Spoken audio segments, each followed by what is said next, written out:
কিন্তু বিশাল পেস। আমি জন্ম সাল দিছি, জন্ম মাস দিছি, আর তোমার বয়স দিছি। এখানে বয়সটা তোমার অবিচ্ছিন্ন চলক, কিন্তু জন্ম সাল, জন্ম মাস, জন্মদিন এগুলো হচ্ছে তোমার বিচ্ছিন্ন চলক।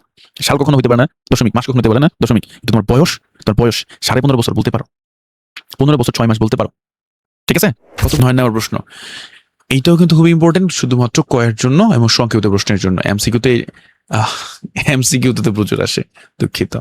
এমসিকিউতে তো এটা এত পরিমাণ আসছে, তুমি গাইডটা ওপেন করলেই দেখবা। অর্থাৎ প্রত্যেকটা সেকশনের জন্য এটা কিন্তু অনেক বেশি ইম্পর্টেন্ট। সো আমি এটাকে অনেক 1000% দিতে পারি। কেন দিলাম? গাইড বা টেস্ট পেপার ওপেন করলেই বুঝতে পারবা কি পরিমাণ আসছে। সো আমরা একটু বোঝার চেষ্টা করি, যদি একটু মানে মাথা ঠান্ডা রেখে বোঝার চেষ্টা করো, আই হোপ বুঝে যাবা। এখানে বলছে পরিসংখ্যানের উপাত্তে ব্যবহৃত সংখ্যাকে চলক বলে। এই চলক দুই প্রকার, বিচ্ছিন্ন চলক আর এটা হচ্ছে অবিচ্ছিন্ন চলক। তো বিচ্ছিন্ন চলক জিনিসটা কি?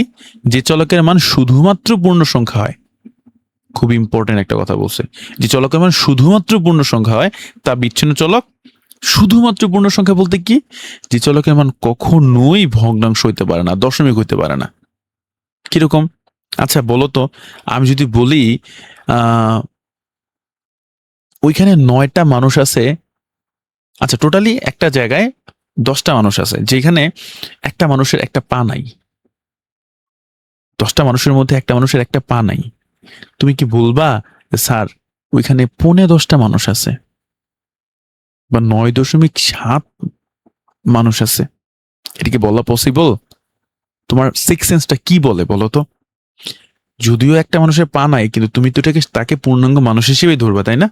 কাউন্ট করবা একটা মানুষ হিসেবে। মনে করো 10টা পাখি আছে, পাখির মধ্যে একটা পাখির একটা পা নাই, তুমি কি ধরবা? ওটা কি একটা পাখি হিসেবে কাউন্ট করবা না?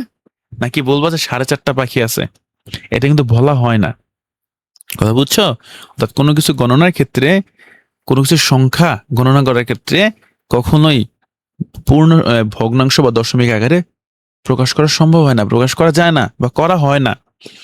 সো যে সকল সংখ্যা শুধুমাত্র পূর্ণ সংখ্যা হয়, অর্থাৎ পূর্ণ সংখ্যা হতে বাধ্য হয়, পূর্ণ সংখ্যা ছাড়া অন্য কিছু হবেই না, পূর্ণ সংখ্যাই হতে হবে, সেটা হচ্ছে বিচ্ছিন্ন চলক। কি বুঝলা? আচ্ছা, এটা হলো একটা বিষয়, বুঝার বিষয়। এখন যদি শর্টকাট টেকনিক বলি, সেটা হচ্ছে দেখবা উদাহরণের সংখ্যা দেওয়া আছে, দেখছো? জনসংখ্যা, গণসংখ্যা, পাখির সংখ্যা, হাতির সংখ্যা, মাছের সংখ্যা, শিক্ষার্থীর সংখ্যা, ক্রমযোজিত গণসংখ্যা, শ্রেণী সংখ্যা, এগুলো সবই হচ্ছে তোমার পূর্ণ সংখ্যা হইতে হবে। এই জন্য এগুলো হচ্ছে বিচ্ছিন্ন চলক। এখন এখানে একটা হচ্ছে তোমার জন্মসাল, যাকে লাস্টে সংখ্যা নাই বাট জন্মসাল। আচ্ছা বলো, কারো জন্মসাল কি এমন হয় যে 2005.8 সালে জন্মাইছে? কারো জন্মসাল এমন হয়? বা জন্ম মাস মনে করো, জন্ম মাসও কিন্তু এখানে বলা যায়। জন্মসাল, জন্ম মাস এগুলো হচ্ছে বিচ্ছিন্ন চলক, বুঝছো? কেউ কি এমন হয়েছে যে 2002.5 সালে জন্মাইছে? হইতে পারে সে 2002 সালের 6 মাসের অমুক তারিখে জন্মাইছে, এইটা ঠিক আছে, বাট কখনো কি বলে 2002.5 সালে জন্মাইছে? কোনো সালকেই তো দশমিক আকারে প্রকাশ করা যায় না, তাই না?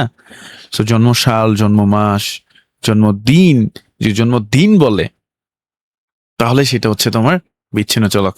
এগুলো একটু খেয়াল রাখবা, যেগুলো কখনোই দশমিক হইতে পারে না, অবশ্যই অবশ্যই পূর্ণ সংখ্যাই হইতে হবে, হইতে বাধ্য, সেটা হচ্ছে তোমার বিচ্ছিন্ন চলক।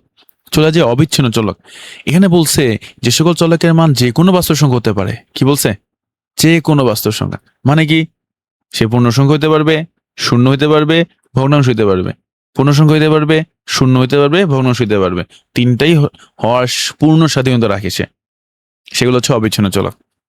কিভাবে? আচ্ছা, প্রথমে আমি ওজন রাখছি, বয়স রাখছি, উচ্চতা রাখছি, জিপিএ রাখছি, তাপমাত্রা রাখছি, শ্রেণী মধ্যমান রাখছি। বুঝো, আমি কিন্তু বুঝা বুঝা তোমাদের জন্য যেটা ইম্পর্টেন্ট উদাহরণ সেগুলো কিন্তু সিলেক্ট করছি। পরীক্ষার হলে এগুলা থেকেই থাকবে, এগুলো তোমার অপশনে থাকবে, এইগুলোই অপশনে থাকবে। তুমি বলবা স্যার যা পড়েছে তাই দেখে আসতেছে, কিভাবে সম্ভব? স্যার কি আগে থেকে প্রশ্ন থেকে রাখছে নাকি? এরকম ফিল আসবে, রাইট? এরকমই ফিল আসবে, দেখবা একদম যা পড়াইতেছি টু দা পয়েন্ট তাই আসবে পরীক্ষার হলে। আর যে উদাহরণগুলো সিলেক্ট করছি খুব বেছে দেখে শুনে সিলেক্ট করছি, এগুলা ঠিকই থাকবে। এবং কনসেপ্টটা তোমাদের ক্লিয়ার করে রাখতেছি, বাই চান্স যদি না থাকে সেই ক্ষেত্রে তো কনসেপ্টটা বুঝতেছই। ঠিক আছে? So, ওজনটা কিভাবে অবিচ্ছিন্ন চলক, বয়সটা কিভাবে অবিচ্ছিন্ন চলক, আমি দু একটা বুঝাই দিতেছি, বাকিগুলো তুমি একটু নিজে নিজে চিন্তা করবা, আশা করি বুঝে যাবা। ওজন না, দেখো, একটা মানুষের ওজন কিন্তু ডিরেক্টলি 5 কেজি হইতে পারে, যদিও বিষয়টা খুব রেয়ার, বাট পসিবল। আবার কেউ হইতে পারে 5.3 কেজি, অর্থাৎ 5 কেজি 300 গ্রাম, বা 5.3 কেজি এটাকে বলা যায়, বা 3.5 কেজি যেটাকে আমরা বলি, 2.5 কেজি হইতে পারে, 10 কেজি হইতে পারে, 10 গ্রাম হইতে পারে।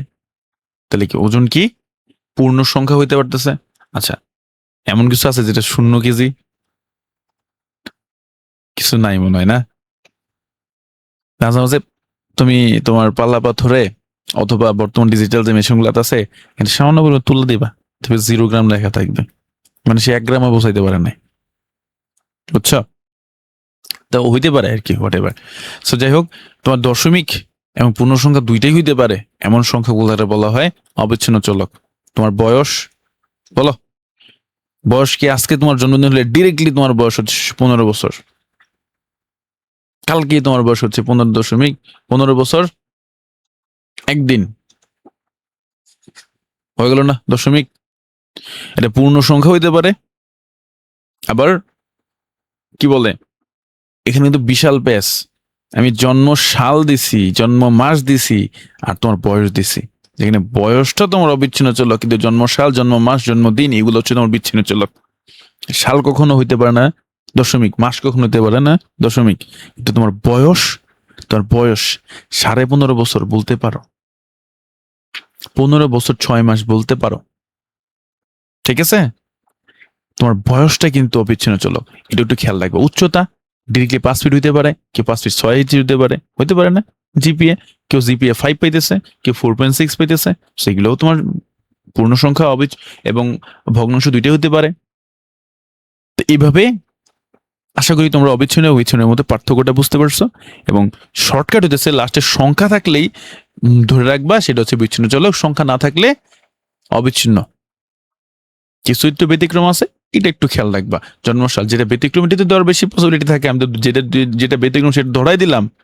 জন্মসাল, জন্ম মাস, জন্মদিন বিচ্ছিন্ন চলক, কিন্তু তোমার বয়সটা আবার অবিচ্ছিন্ন চলক, খেয়াল রাখবা।